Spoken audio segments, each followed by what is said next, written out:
নমস্কার বন্ধুরা, নন্দিনী সিম্পল কুকের আরও একটি পর্বে আপনাদের সবাইকে জানাচ্ছি স্বাগত। একদমই ইউনিকভাবে একটু আলাদা রকমের টিফিন কিছু বানিয়ে খেতে চাইলে এই রেসিপিটি ট্রাই করে দেখতে পারেন। সকালবেলা টিফিনে হোক বা সন্ধ্যাবেলার টিফিনে এই রেসিপিটি বানিয়ে দেখুন, সবাই ভীষণ পছন্দ করবে। বাচ্চাদের স্কুলে টিফিনেও কিন্তু দিতে পারবেন তৈরি করে। তাহলে আর দেরি না করে চলুন দেখে নিই। আজকের এই রেসিপিটি তৈরি করার জন্য প্রথমে আমি এদিকে একটি পাত্রে নিয়ে নিচ্ছি। এখানে আমি কাপ মেপেই সমস্ত কিছু নিচ্ছি। তো আমি এখানে এই কাপ মেপেই নিয়ে নিচ্ছি ৩ কাপ পরিমাণ আটা। দিয়ে দিচ্ছি পরিমাণ মতো লবণ, হাফ চামচ হলুদের গুঁড়ো, হাফ চামচ থেকে একটু কম দিয়ে দিচ্ছি ভাজা জিরার গুঁড়ো, আর ১ চামচ পরিমাণ সাদা তেল দিয়ে খুব ভালো করে একটু ময়ান দিয়ে নিচ্ছি। সমস্ত কিছুকে হালকা একটু মিক্স করে নিলাম। এবার আমি এখানে অল্প অল্প পরিমাণে জল দিয়ে মেখে একটা ডো রেডি করে নেব। যেমন আমরা রুটি তৈরি করার জন্য ডো রেডি করি, ঠিক তেমনই করে মেখে নিতে হবে। অল্প অল্প পরিমাণে জল দিয়ে আমি ডোটাকে রেডি করে নিলাম। তো দেখুন, ঠিক এইরকমই সফট করে এই ডোটা কিন্তু মেখে নিতে হবে। তাহলেই কি হবে, যখন আমরা এগুলো তৈরি করব তখন ভীষণ ভালোভাবে ফুলবে, একদমই রুটির মতন। তো বন্ধুরা, ডোটা একদমই রেডি করে নিলাম। এবারে আমি ঢাকা দিয়ে রেখে দিচ্ছি ১০ মিনিটের জন্য। অবশ্যই কিন্তু ১০ মিনিট রেস্টে রেখে দিতে হবে, তাহলে ভীষণ ভালো হবে।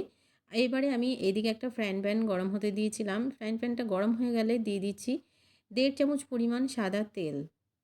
তেলটা একটু গরম হয়ে গেলে দিয়ে দেবো হাফ চামচ গোটা জিরা। একদমই অল্প পরিমাণে দিয়ে দিচ্ছি ১ পিঞ্চ মতো দিয়ে দিচ্ছি হিং। হিংটা যদি না দিতে চান নাও দিতে পারেন, কোনো অসুবিধা নেই, সম্পূর্ণ অপশনাল। এবারে আমি এখানে দুটো কুচনো পেঁয়াজ দিলাম। পেঁয়াজটা দিয়ে নাড়াচাড়া দিয়ে খুব ভালো করে মিক্স করে নিচ্ছি, আর পেঁয়াজটাকে হালকা একটু ব্রাউন কালার আসা পর্যন্ত ভেজে নিচ্ছি।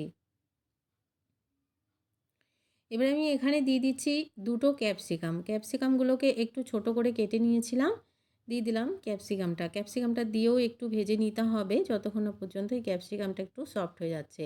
এ পর্যায়ে দিয়ে দেবো পরিমাণ মতো লবণ, হাফ চামচ হলুদের গুঁড়ো, হাফ চামচ ধনে গুঁড়ো, হাফ চামচ পরিমাণ লাল লঙ্কার গুঁড়ো, আর দিয়ে দিচ্ছি হাফ চামচ গরম মশলার গুঁড়ো।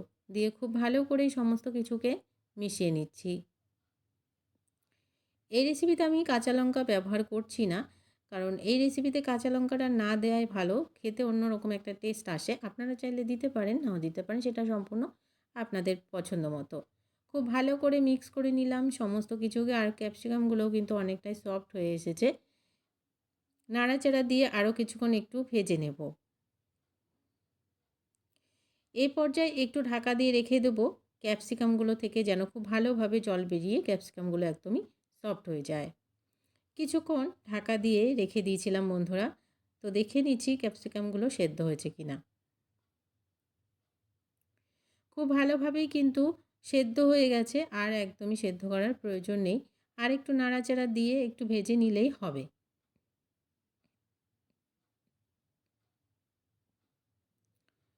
তো দেখুন, অনেকটাই সফট হয়ে গেছে। এই পর্যায়ে আমি এখানে দিয়ে দিচ্ছি ৩টে সেদ্ধ করা আলু, আর আলুগুলোকে আমি গ্রেট করে রেখেছিলাম আগে থেকেই।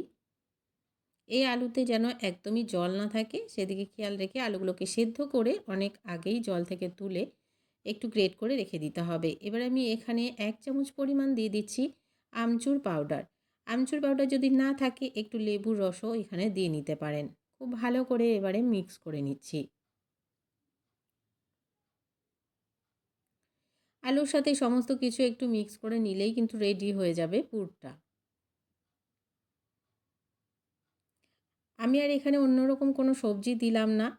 সমস্ত রকম সবজি দিয়ে তৈরি করলে অন্যরকম একটি টেস্ট আসে, আর এইরকমভাবে তৈরি করলে কিন্তু আলাদা রকমের একটি টেস্ট আসে। সব রকম তো একই রকমই ভালো লাগে না, তো একটু অন্যরকমভাবে এই রেসিপিটি এইভাবে তৈরি করে দেখতে পারেন। আশা করছি আজকের রেসিপিটি ভালো লাগবে। তো বন্ধুরা, কথা বলতে বলতে খুব ভালো করে মিক্স করে নিয়েছি। পুরটা কিন্তু আমাদের একদমই রেডি হয়ে গেছে। ঠিক এইরকম শুকনো শুকনো একটা পুর রেডি করে নিতে হবে। এবারে নামিয়ে পুরটাকে খুব ভালো করে ঠান্ডা করে নিতে হবে। এদিকে ডোটাও সেট হয়ে গেছে, ১০ মিনিট প্রায় হয়ে গেল। এবারে আমি এখান থেকে ছোট ছোট করে কয়েকটা লেচি কেটে নিচ্ছি। তবে এই লেচিগুলো কিন্তু রুটির মতন তৈরি হবে না, যেমন লুচি তৈরি করার মতন আমরা লেচি কেটে থাকি ঠিক তেমনই করে নিতে হবে। একটা কিচেন বোর্ডের উপরে রেখে রুটিটা তৈরি করে নিচ্ছি। খুব বেশি পাতলা করে রুটিটা তৈরি করবেন না, তাহলে আমরা যখন পুর ভরবো তখন কিন্তু ছিঁড়ে যাওয়ার ভয় থাকবে। তো ঠিক এতটুক সাইজের তৈরি করে নিয়েছি। এবার আমি যে পুরটা রেডি করে রেখেছিলাম সেই পুরটা মাঝখানে একটু বেশ খানিকটা পুর দিয়ে দিচ্ছি।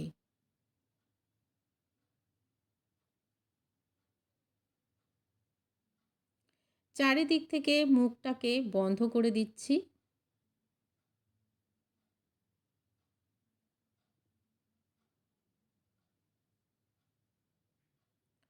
ঠিক এইরকমভাবে চারিদিক থেকে মুখটাকে বন্ধ করে দেব।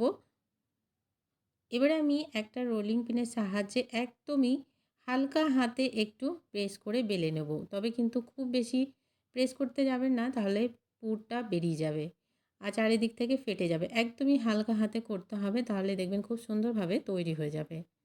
তো বন্ধুরা দেখুন, একটা কিন্তু তৈরি হয়ে গেছে। এভাবে করে বাকিগুলোকেও তৈরি করে নেব। এবারে আমি এদিকে একটা ফ্রাইং প্যান গরম হতে দিয়েছিলাম। এই ফ্রাইং প্যানে কোনো রকম তেল ব্যবহার না করেই এগুলোকে আমরা প্রথমে সেঁকে নেব। ২ পাশটাকে একটু সেঁকে নিতে হবে প্রথমে অবশ্যই। যেহেতু আমরা কম তেলের ব্যবহার করছি, এই গরমে একটু হালকা-ফুলকা টিফিন রেসিপি বা কম তেলের রেসিপি হলে কিন্তু এই রেসিপি ভীষণ ভালো আর হেলদি একটি পারফেক্ট রেসিপি। তো আমি একদমই এখানে 1/2 চামচ পরিমাণ তেল দিলাম, খুব বেশি তেলের প্রয়োজন নেই। এবারে উল্টে পাল্টে ২ পাশটা কালার আসা পর্যন্ত একটু ভেজে নেব। কতটা ফুলেছে দেখে বুঝতেই পারছেন বন্ধুরা। একদমই রুটির মতন কিন্তু সবগুলোই ফুলবে। তো এই রেসিপিটি একদমই তৈরি হয়ে গেল, নামিয়ে নেব। বন্ধুরা আজকের এই রেসিপিগুলো যদি ভালো লাগে অবশ্যই একটা লাইক শেয়ার করে দেওয়ার অনুরোধ রইল। নতুন বন্ধু আমার চ্যানেলে নতুন এসে থাকলে চ্যানেলটিকে সাবস্ক্রাইব করে পাশে থাকা বেল আইকনটাকে প্রেস করে অল বাটনে ক্লিক করে রাখতে ভুলবেন না, এই ধরনের রান্নার নোটিফিকেশানগুলো সবার আগে আপনাদের কাছে পৌঁছে যাওয়ার জন্য। আজকের রেসিপিটা এখানে শেষ করছি। দেখা হচ্ছে পরবর্তী রেসিপিতে। ততক্ষণ সবাই ভালো থাকবেন।